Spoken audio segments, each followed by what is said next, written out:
अस्सलाम वालेकुम नाज़रीन, आप देख रहे हैं YNN न्यूज़। मैं हूं सैयद मेहदी हसन, प्रोग्राम हल्का बहल्का के साथ। आज हमारे फिर से मेहमान हैं मिस्टर हसन सरदार मलिक साहब, जो कि NA 59 से उम्मीदवार हैं पाकिस्तान पीपल्स पार्टी के। आइए इनसे पूछते हैं कि यहाँ पे जो साबिक, चूँकि यहाँ पे बहुत सारे ऐसे सियासी खानवादे मौजूद हैं जो कि मुसलसल यहाँ इक़्तिदार में रहे हैं, इसके बावजूद ये ज़िला या ये तलगंग शहर और ये एरिया इतनी महरूमियों का शिकार है। तो ये क्या उनका कसूर है? और यहाँ पे एक नारा लगाया जा रहा है कि जी बाहर से आए लोग यहाँ पे आके कामयाब हो जाते हैं, क्यों? तो हसन साहब, आप इस बारे में क्या कहना चाहेंगे?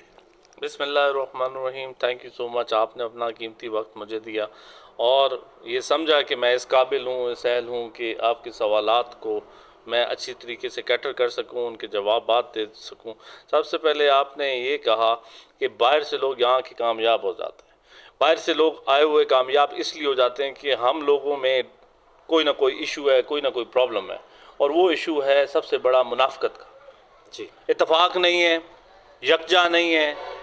5 उंगलियां भी इकट्ठी ना हो, एक मुक्का नहीं बनता। एक उंगली कुछ भी नहीं कर सकती। हाथ बनाने के लिए 5 उंगलियों का इकट्ठा होना ज़रूरी है।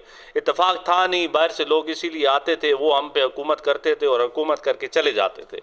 जिनका इलाका ही नहीं है, उन्होंने इस इलाके में क्या इंटरेस्ट शो करना है?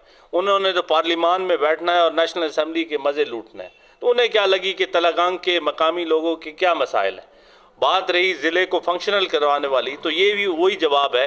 वो क्यों तलगांग को देखना चाहेंगे जब मौसूफ सारे ओहदों पे रहे, मुख्तलिफ सियासतदान भी रहे। मुझे किसी पे तनकीद नहीं करनी, मगर बात यह है कि जब ज़िले की उनसे बात आप लोग करते हैं तो वो मुंह को उधर फेर लेते हैं और जवाब भी नहीं देते। तो बात अब यह है कि ज़िला भी हमने बनवाया था इकट्ठे होके, और इंशाअल्लाह ताला इसको डंके की चोट पे फंक्शनल भी कराएंगे और इसको तरक्की वाला ज़िला भी बनाएंगे और इसमें जितने इश्यूज़ हैं उनको भी सॉल्व करेंगे। और तीसरी बात रहेगी बाहर से आने वाले लोग। मैं गैरतमंद नौजवान लीडर हूं और इस इलाके की खिदमत के लिए निकला हूं और इंशाअल्लाह ताला पीछे नहीं हटूंगा और बाहर से आए हुए लोगों के सामने अपना सर नहीं झुकाऊंगा, जिस तरह मुख्तलिफ यूनियन कौंसल्स के जितने हमारे मकामी नाज़मीन हैं वो झुका रहे हैं। लिहाजा फतह हक की होगी और इंशाअल्लाह ताला हक हमेशा फतह याब होता है और बातिल को शिकस्त होती है। अच्छा हसन साहब, ये बताइएगा कि अभी तक जो आपके इस इलाके की जो तारीख़ है उसमें यही नज़र आ रहा है कि जो बाहर से आए लोग, जिनमें आप कह सकते हैं चौधरी परवेज़ इलाही साहब मोस्टली मतलब यहाँ पे हैं। इसके अलावा तो बाहर से शायद ही कोई इस एरिया में कोई आया हो, लेकिन इस एरिया की तरक्की जो है वो भी चौधरी परवेज़ इलाही के ही दौर में ज़्यादा हुई है। इसकी क्या आप समझते हैं कि वजह है? थैंक यू सो मच जी। दोबारा करेक्ट करूँगा आपको। तरक्की हुई थी जरदारी साहब के दौर में जी, क्योंकि जरदारी साहब ने डिप्टी प्राइम मिनिस्टर बनाया था चौधरी परवेज़ इलाही साहब को। फंडिंग दे रहे थे सारी जरदारी साहब, यकीन था जरदारी साहब का। अभी उसी यकीन को उन्होंने मेरी तरफ रेफ़र किया, उन्होंने उसी यकीन को, उसी दाव को मुझ पे लगाया है और मुझे इस रेस में खड़ा किया।